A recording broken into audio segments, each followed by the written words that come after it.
The junction rule states that the total current entering a junction must equal the total current leaving a junction. As a formula, we write it as the sum of the current coming in has to equal the sum of the current going out.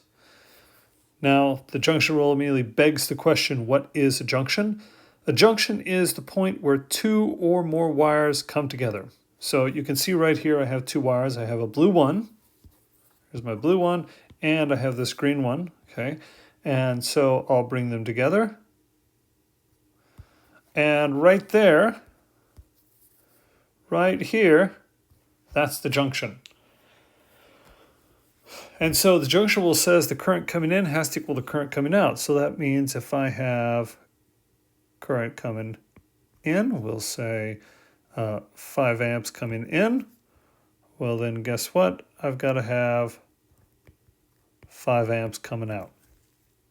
So I've got 5 amps coming into the junction, and I've got 5 amps coming out. So this basically says that along a wire, or along a single path, I should say, the current is the same all throughout it. Now, more interesting things happen when you have more than just two wires. So, for example, let's stick with this. Let me erase all this here. Okay, and we'll throw in a third wire right here. So now I have 3 wires coming into this junction. And what the heck, why don't we just go ahead and throw in a 4th wire. Here's a 4th wire. Right. So now I've got 4 wires all coming together at this point, which is, of course, the junction. Now let me just take a moment to say that the junction rule is basically just a statement of conservation of charge. The charge is flowing, of course, because we have current, but we're basically saying, the total amount has to remain constant. That's why whatever comes in, you have to have the same amount going out. So let's just do a simple example here.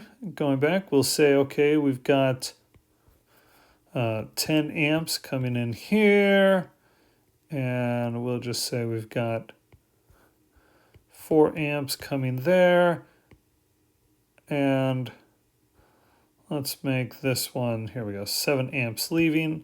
And so the question is, what's going on here in the green? So if I set this up, some of the currents coming in. Well, I have 2 currents coming in. This 10 amp is going towards this point, the junction. The 4 amps is also going toward the junction. So that means I have 10 plus 4. That has to equal, I have this 7 that is leaving, it's going away from the junction. So that has to equal a 7.